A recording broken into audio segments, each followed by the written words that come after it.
Hello students, I hope you all are good. Today we start class 12 Indian Economic chapter number 9 Diversification of Agriculture. आज हम करेंगे कि किस तरीके से एग्रीकल्चर का डाइवर्सिफिकेशन कर दिया गया था. ठीक है, डाइवर्सिफिकेशन क्या होता है? मीन्स एग्रीकल्चर ही जो हम करते थे उसका डाइवर्सिफिकेशन. मीन्स पुराने टाइम में होता था कि फार्मर ओनली एक ही काम करता था, एग्रीकल्चर. मीन्स खेत में अनाज उगाया, 8 महीने अनाज का खेती का काम एग्रीकल्चर का, और 4 महीने आराम. 8 महीने अमीर, 4 महीने फकीर. तो मीन्स ये हालत थी. जो आपने आगे पढ़ा भी है, जो बेरोजगारी बोली जाती थी, और घर के सभी लोग उसी एग्रीकल्चर में ही लगे रहते थे. घर में 5 मेंबर हैं मेल, तो वो उसी में लगे रहेंगे. 6 हैं तो वो उसी में लगे रहेंगे. फिर हमारी गवर्नमेंट ने सोचा कि क्यों ना हम एग्रीकल्चर का डाइवर्सिफिकेशन कर दें, उसको डाइवर्ट कर दें. ठीक है, कि एग्रीकल्चर से रिलेटेड ही काम कर पाए. ठीक है, लेट्स सी. फर्स्ट है, it's refer to the shift form of cropping. इसका मतलब क्या होता है? इसने शिफ्ट कर दी किसकी फॉर्म? क्रॉपिंग की. Okay, to other areas production of employment. It rise to level of income reduce overburden on agriculture. Means इसने शिफ्ट कर दिया क्रॉप एग्रीकल्चर से रिलेटेड अदर एरिया में प्रोडक्शन के. जैसे मीन्स घर के 6 आदमी एग्रीकल्चर में लगे थे, उसमें से 2 लोगों ने मछली पालन का काम कर लिया. ठीक है, फिशिंग का, पशुपालन का काम कर लिया. इससे क्या हुई? ओवरबर्डिंग जो थी एग्रीकल्चर की इनकम पे, वो कुछ कम हो गई. ठीक है, तो क्या इनकम भी जनरेट हुई. तो उस फैमिली की जो बेस स्केल थी वो भी बढ़ी. भाई मछली पालन से भी आ रहा है, पशुपालन से भी आपके पास इनकम आ रही है, एग्रीकल्चर से भी आपके पास आ रही है. मीन्स आपकी इनकम ग्रो हुई और एग्रीकल्चर से रिलेटेड आप वर्क कर रहे हो. ओके, अब देखिए diversification of GDP farming, single cropping system to multi cropping.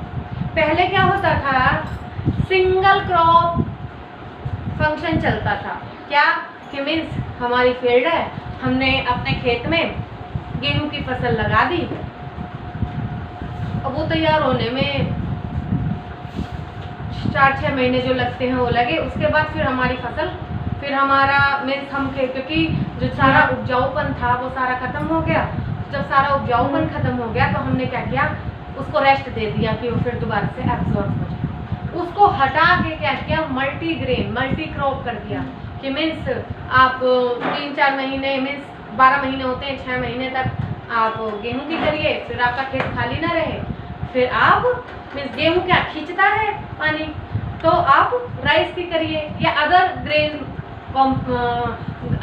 का करिए. इससे क्या है? आपकी फील्ड भी खाली नहीं रहेगी, खेत भी खाली नहीं रहेगा, और उसमें उपजाऊपन भी आ जाएगा और आपकी इनकम भी जनरेट होगी.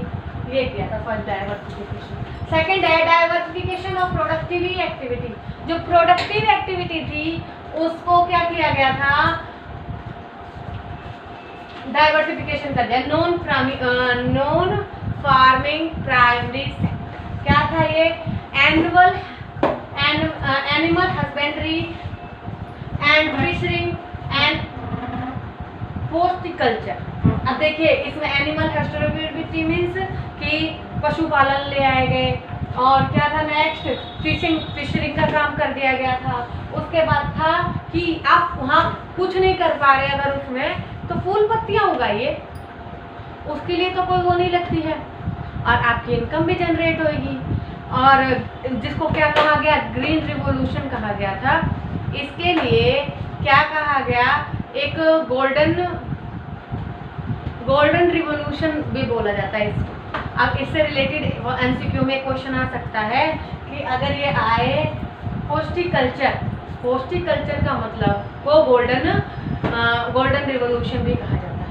अब देखते हैं कि क्या सब्सटेंस डेवलपमेंट हुई. It refer to develop present generation without hampering future generation. Means इसमें क्या किया गया, जो प्रेजेंट जनरेशन है वो हैम्परिंग ना करे फ्यूचर जनरेशन के लिए। सपोज दैट आपके ग्रैंड पेरेंट्स हैं, उन्होंने भी ये नेचुरल रिसोर्सेज है सारी यूज़ की हैं, पानी भी यूज़ किया है, लाइट भी यूज़ की है, ठीक है, और पेट्रोलियम भी यूज़ किया है जो लिमिटेड है, ठीक है, पर उन्होंने इस तरीके से यूज़ किया कि हमारे लिए भी बच गया, मीन्स हमारे फादर मदर के लिए भी बच गया, हमारे ग्रैंड पेरेंट्स ने, और हमारे पेरेंट्स ने इस तरीके से यूज़ किया कि हमारे लिए भी बच जाए। अब हमें इस तरीके से यूज़ करना है कि हमारे बच्चों के लिए बच जाए। इससे क्या होगा कि सबका पेट भी भर जाए और सबके लिए रिसोर्सेज रह भी जाए। इसके लिए ये किया गया कि या आप ये कर सकते हैं कि डोंट वेस्ट वाटर अननेसेसरी। अगर आपको यूज़ नहीं करना है तो आप वाटर को वेस्ट मत करिए। इसके लिए आप ये कर सकते हैं, अगर आप रूम से निकले तो आप लाइट ऑफ कर दें, इलेक्ट्रिसिटी सेविंग होगी, ठीक है। तो ये रिसोर्सेज लाए गए थे, ये बताता है subsistence development. After that organic farming. Organic farming आपने काफ़ी बार पढ़ी है, आपको पता भी होगा, बट फिर भी बताती हूँ। Process of प्रोडक्टिंग food naturally, means ये वो है जो प्रोसेस, फूड को प्रोसेस करने का तरीका जो होता है नेचुरली, ठीक है, without the use of chemical fertiliser and HYV seeds. Without fertiliser, without HYV seeds के, ठीक है।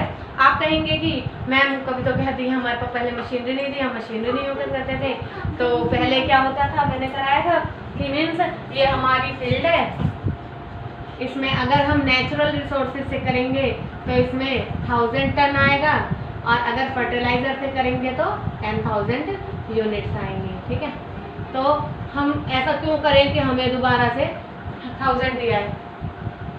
तो बेटा इसका मतलब ये है, आप लोगों ने सुना होगा कि हमारे जो ग्रैंड पेरेंट्स हैं या पेरेंट्स हैं कहते हैं कि जितनी शुद्ध चीज़ें हमने खाई है, मीन्स हमारे ग्रैंड पेरेंट्स ने, उतनी हमारी पेरेंट्स को नहीं मिल पाई, और जितनी पेरेंट्स को मिली है उतनी हमें नहीं मिल पाई, और जितनी हमें मिली है उतनी हमारे बच्चों को नहीं मिलेगी।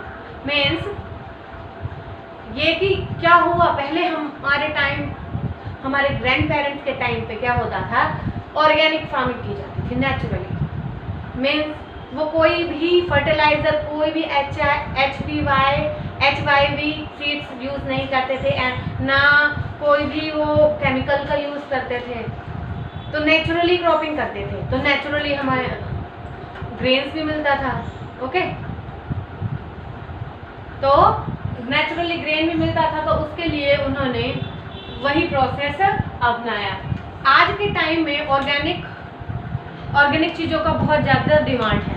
मीन्स काफ़ी लोग ऐसे हैं जो, जैसे भाई जो मिडिल क्लास है या लोअर मिडिल क्लास है, वो सोचेगा कि जितना सस्ता मिल जाए तो मुझे यही अवेलेबल हो, पता है उसको कि ये हमारे नुकसानदेह है, बट मेरे पास इतनी इनकम नहीं है कि मैं उस चीज़ को प्रोवाइड कर सकती हूँ। बट बहुत सारे लोग ऐसे हैं फॉरेन कंट्री में भी ऑर्गेनिक चीज़ों का काफ़ी डिमांड है, और ऑर्गेनिक ग्रेन या कोई भी ऑर्गेनिक वेजिटेबल फ्रूट हुआ, वो लगभग डबल प्राइस में बिकता है।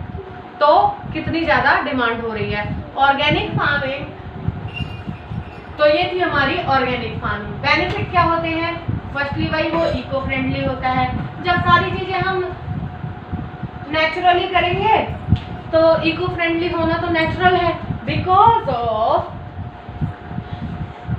भाई नेचुरली वर्क करेंगे ना, हम फर्टिलाइजर यूज़ करेंगे ना, केमिकल का यूज़ करेंगे, है ना, तो ना हम ट्रैक्टर चलाएंगे, तो क्या होगा कि वो इको के लिए फ्रेंडली रहेगा, मीन्स हमारी एनवायरनमेंट के लिए अच्छा होगा, ठीक है।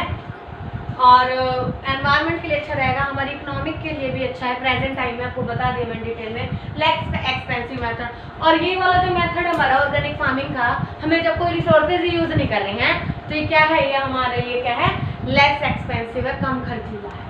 लेबर इंसेंटिव नहीं लगता है, क्योंकि इसमें बहुत ज़्यादा लेबर की नीड नहीं लगती है, ठीक है। लेबर की इंसेंटिव इससे बढ़ती है, क्योंकि आप किसी भी मशीनरी का यूज़ नहीं करेंगे, मैनमेन का यूज़ करेंगे कटाई के लिए क्रॉप्स की, after that increase income of farmer. जब ऑर्गेनिक फार्मर से रिलेटेड कोई भी चीज़ है उसकी डबल प्राइस हो रही है तो नेचुरली आपकी इनकम भी इंक्रीज होगी और हेल्दियर भी करेगा। हम ऑर्गेनिक चीज़ खाते हैं तो हमारी हेल्थ भी काफ़ी अच्छी होती है। ओके, तो ये था हमारा आज का चैप्टर नंबर 9 एग्रीकल्चर से रिलेटेड रूरल डेवलपमेंट, जो आज फिनिश हो चुका है। नेक्स्ट वीडियो में नेक्स्ट चैप्टर कराऊंगे। Okay, thank you so much.